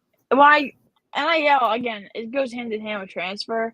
Transfer portal is so much bigger than NIL, and that's what I think the issue was. I think the transfer portal is just too much. I mean, I always will go back to Travis Hunter and Shedeur Sanders and Shiloh Sanders when they went from Jackson State University, isn't that what it is? The Yes. HBCU, and then they transferred to Colorado. It's like you went from a conference I've never heard of to the Big 12. You're making millions. They're buying Rolexes. It's like they transferred because their dad's the coach, and then Travis Hunter did it because he's good, and then now he turns even better, and on top of that, he's getting paid a big bag, and I was just like, no, you can't. The transfer portal's too much, really. NIL I'm fine with. They can have money. I don't care. That's better because, what else are they going to do with their life? They're going to be doing football for the rest of their life. Get ready for that. They're not going to be working at McDonald's or anything. They're not getting paid $7.25 an hour. But if you're getting NIL deals, it makes sense. You better be doing this. But I don't like this transfer stuff. This transfer is just insane. Penn State's quarterback is transfer. Their backup quarterback's going to transfer. Penn State just got a transfer from USC. Their best wide receiver is going to transfer over. It's like it's all NIL. It's way too much with the transfer. So I think this is my stance. NIL fine. Transfer, there's got to be something with it. It's way too much anymore. Yeah, and I can say, before I'll ask Scott to be a little bit more about Arizona State in the Big 12 specifically, I want to say that Ryan, Dom, and I, as high school students who cover a high school football team, we can talk all day about the recruiting side of things and what kids are going to be going for there. I mean, we talk about, Arizona State, they need to be going to St. John Bosco. They need to be going to Mater Dei. They need to be going to Bishop Gorman. Those elite schools in California and Nevada, as well as the ones in Colorado, Texas, New Mexico, and Arizona itself. But they need to go hard on that recruiting trail. Try to go to some of those top schools where you get those top recruits. And they need to try to compete. Who knows? You could see them maybe getting some more 4-stars if they are able to put together a good enough NIL package using the resources there in the Grand Canyon State. But, Scotty, you're a Big 12 guy. So talk about what the Big 12 as a whole is going to look like. If you had to choose a Big 12 team next year to be that automatic bid, who is it? Man, that's tough. I don't think BYU is going to have so much magic like this past year. I think they regress. I don't think Arizona State's going to be the same team either as this year. I'm not buying into Texas Tech's hype with all that money they're getting for all these guys in the transfer portal. I am not going to try to be biased, but I think Baylor's a team. I think so. because look at the transfer portal class and the recruiting class and all the guys coming back on offense. Yeah, you're right. I agree with that. We see Cole Creed in the chat. Hey, Cole, check the pin link in the chat if you want to hop on and chat some college ball with us. But I don't know what's going on with Ron. Hopefully he'll be able to rejoin us here in a moment. But I want to say something about actually. I'm gonna say something about this because we talked about Arizona State. I want to ask you a question. Were they right to go with Cam Scadaboo for the MVP? Is that who they should have gone with? Or should it have been Quinn Ewers, 20 for 30 on the day, 322 yards, 4 touchdowns total? Thoughts?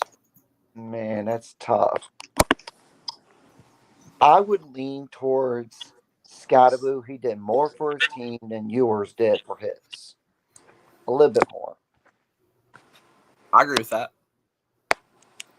Ewers played terrible in the second half. No, that's the thing. Yeah, the second half is what's going to stand out to everyone, right? That at the end of the day, you can have a great 9-game stretch in college football, but if you lose, think about Ohio State, right? Everyone's going to talk about that Michigan game, even though overall, with the exception of the Oregon loss and the close Nebraska win, they had a great season. But everyone's just going to talk about Michigan. So I think the second half is what they're going to remember at the end of the day, and that's why Scotty won it. Go ahead, Ryan, Don, with your thoughts. I mean, they played terrible. Ewers played terrible in the second half, and I see Cole here saying they both had a bad half. The second half matters the most. If I was going to have to watch a half, if I'm watching a football game, I'm watching the second half. That's the most important half. That's clutch time, crunch time. And that's where Ewers did not show up, and I think that's a bit of a problem there. Obviously, Scadaboo, had a great half, but Ewers in the second half, he just couldn't get the job done. And obviously, in overtime, they were able to figure it out. But that game should have been over. The game it was done. It should have been done. Like Arizona State should not have been allowed to come back in the second half. And I thought Texas had many opportunities to just blow them out of the water and put the game away and go up by at least 3 or 4 scores. So, I don't think that Ewers was anything special throughout the game. Obviously, in the first half, he was great. Or I guess his team played great. But he didn't play great in the second half, and that's the clutch time. That's the time where you gotta, it's the time you gotta provide. That's the biggest half in the game. So Yeah, I don't know. I think Ewers played terrible, but played bad in the time where he could not, where he had to produce. Ewers is a turnover machine at time. That's the problem. Or not making throws. Yeah, for sure. Dom, did you have anything on that? Yeah, I think Ewers is not the answer. I think you got to go Arch Manning all the way. The 3 or 4 games he played were some of the best Texas football you'll have out there. But I think Ewers, he gets too much, and I'm sick of it. At some point, it's just like, no, he's not the answer. But yeah, what did you say? Yeah, I was gonna say the good news for you, Dom, is although I disagree with you because Ewers is a veteran, and I think at the end of the day, he was the guy who should have played. The good news is either he's out of Texas and heading elsewhere in college football, or he's heading to the NFL here. So Arch Manning's going to be QB1 next year for the Longhorns. I don't know if you're putting Manning. I said it earlier with Georgia. I mean, you're throwing in a backup quarterback. Now, obviously, Manning is no ordinary backup quarterback, but you're throwing in, technical at the end of the day backup quarterback in the highest pressure situation against Ohio State, whose defense was lights out against Oregon's offense, who I thought was going to have a great game. Exactly. So, yeah. I don't like Dylan Gabriel too. I didn't think that he was the man. He's played 5 seasons already. He's bounced around. He went to Oklahoma State. Anyway, he went Oklahoma, UCF, and Oregon. Yeah. UCF. I thought it was Oklahoma State for some reason. He's bounced around, and it's like, nah. some point he just knows this is not for him, and I think he's just trying to stay in college football because I don't know if he's getting injured that often. I'm just trying to get more time. I think Gabriel's just got to go. I thought he was just okay. He just gets too much hype. He's not Mariota, I'll tell you that. Don't put on. That's what these Oregon people are saying. They're comparing. Some of them are comparing him to Mariota, and I'm like, Mariota's gonna have his name on that wall in Oregon forever, and you'll never see anything hold the Gabriel Center. Never. It's gonna be Mariota for all day for him. Yeah. Well, guys, I know it is getting late, but I do want to ask you before. Actually, let's start. Notre Dame game tomorrow. We talked a little bit about it. I guess go ahead, give your score predictions for Notre Dame tomorrow. I'll go last. Okay. I'll go ahead and go first. Notre Dame 27, Georgia 13. Any reasoning behind that? Do you want to give any context to the people? Basically, I don't think Georgia's going to do enough offensively against Notre Dame, while Notre Dame is going to do what they have been doing since the only loss this year, really.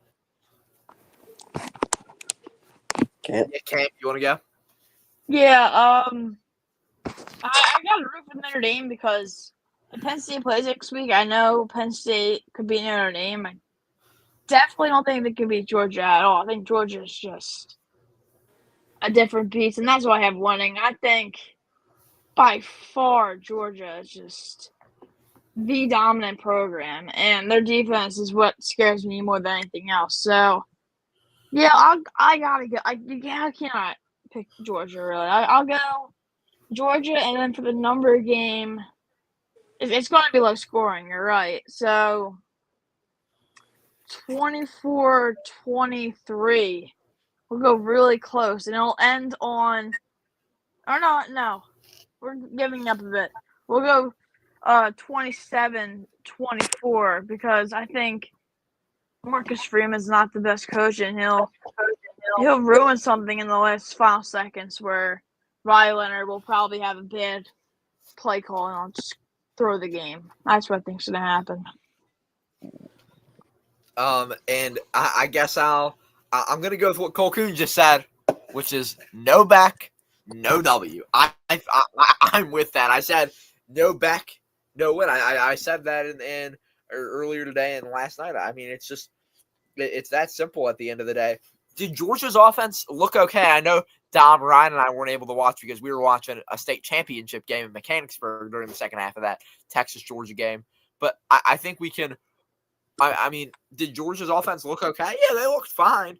But at the end of the day, Notre Dame, Riley Leonard, Jeremiah Love and company, they are going to win this game.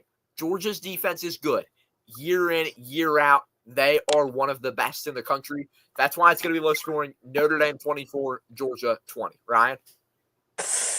I'm looking at the Notre Dame Fighting Irish here, people, and let's break something down here. You got Riley Leonard. You got Jeremiah Love. All right, the offense is set straight. Oh, you got Faison. You got Greathouse. You got one of the best. You got some of the best.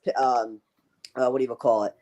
Pass blockers in the entire nation. You do great on blitz pickup. Defensively, I mean, what isn't there to love about the Notre Dame Fighting Irish? I mean, you got the best safety in college football and Watts at the current moment in time. You got a great defense at Notre Dame. I'm taking the Notre Dame Fighting Irish 28-10 all the way to wherever they're playing next. I have absolutely no clue whatsoever. No Beck, no win. Georgia, get out of here. The Independents and Touchdown Jesus are going to take us to victory.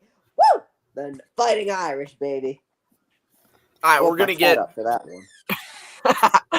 We're going to get to the college football playoff. They can hear us all, by the way. They just can't see us because of what I'm about to flip our graphic to here, because I want to talk about this before we end the stream. I want to touch on the bracket for this game. We obviously all know it'll be Notre Dame, Georgia tomorrow on Sorgy Stories, the Football Expert American Football Network. That's already scheduled. So set your notifications and set a reminder on YouTube for that one. But this is what the bracket's looking like. We don't know who's going to win Notre Dame Georgia game. We're all picking Notre Dame, but I mean, I'm going to go ahead and ask, guys. We see that Cotton Bowl. Yes, it's the Cotton Bowl. It is in the state of Texas. Ohio State, by the way, and Texas will play the first week of next year on August 30th. They will play in Columbus. So whoever loses this game, their next game is going to be against the same team. Guys, what are your initial thoughts after watching both teams play today heading into this one? Will it be close? Will it be a blowout next Friday night, 30 p.m., ESPN? I'll start here. I'll take a 2-score game. I'll take Ohio State to win. I think Texas will be pretty decent throughout most of the game. But once again, as I mentioned earlier, there's going to be those times where Quinn Ewers is just going to go absolutely cold. And it's going to cost Texas because, as I mentioned earlier, Ohio State is not Arizona State. They're not going to miss the opportunity to take advantage of when Texas is not playing up to par. So I'm going to take Ohio State to win by 2 scores. I would say 35-21. I think Ohio State could be on like a little bit upset alert here because of an emotional letdown. Ultimately, I don't trust Ewers enough to win the game against Ohio State, especially when Ohio State's just on a roll in this playoffs so far. Give me Ohio State 35-21. Okay. All right, and you want to go or you want me to go? It's Go up to ahead, you. Kev. Yeah, I gotta go Ohio State. I despise the school. I don't like Ryan Day. He's not the one that I despise the most. It's the big man that used to be the coach for the Eagles. We all know who I'm talking about. Chip Kelly. Oh, Jesus. I can't. I just can't with him. I can't with him anymore.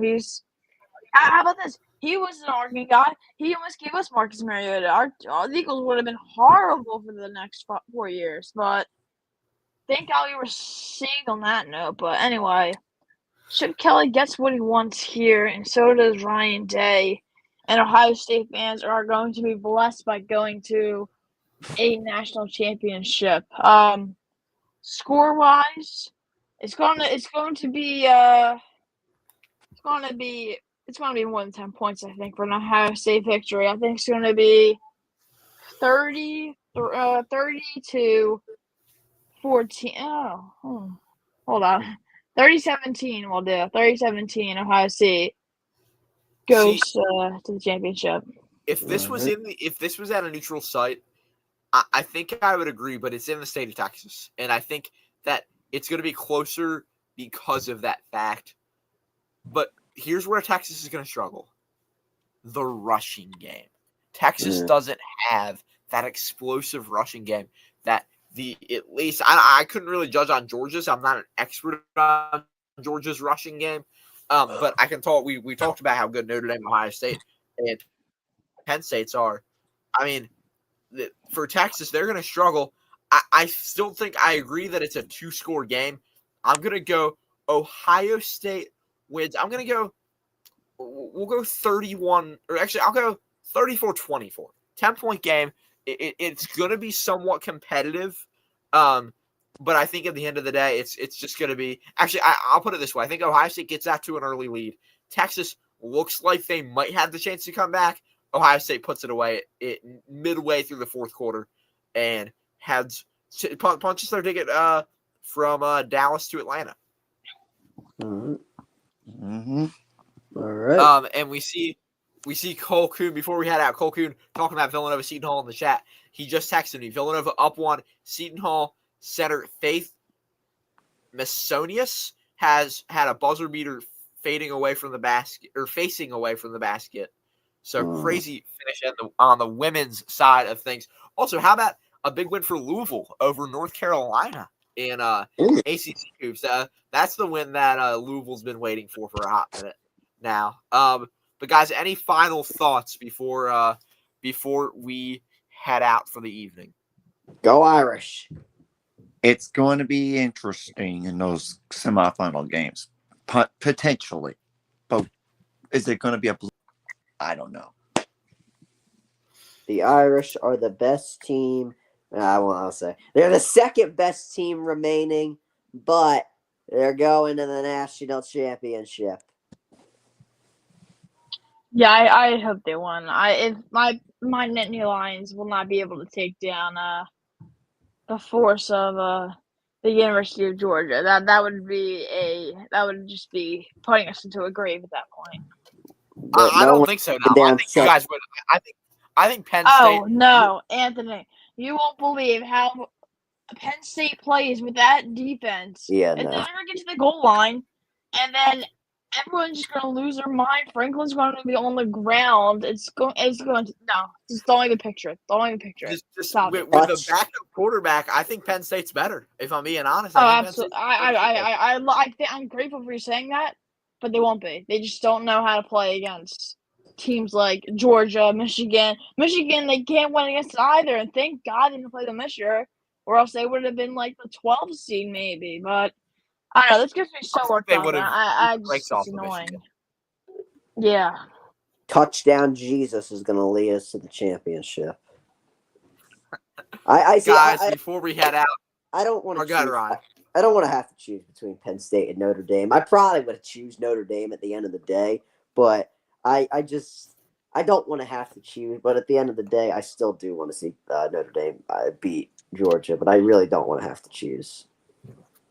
Yeah. So, guys, before we head out, go ahead, tell us. Let's start with our friend down south, Scotty B. Where can the people find you on the internet? Like, go to Scotty B. DeBarrakim on YouTube and on Twitter, Scotty_BU_King, I believe. But I'll put like in the comments on this stream is done. Perfect. And then I'll ask. We'll go to Dom next. Dom, where can we find you?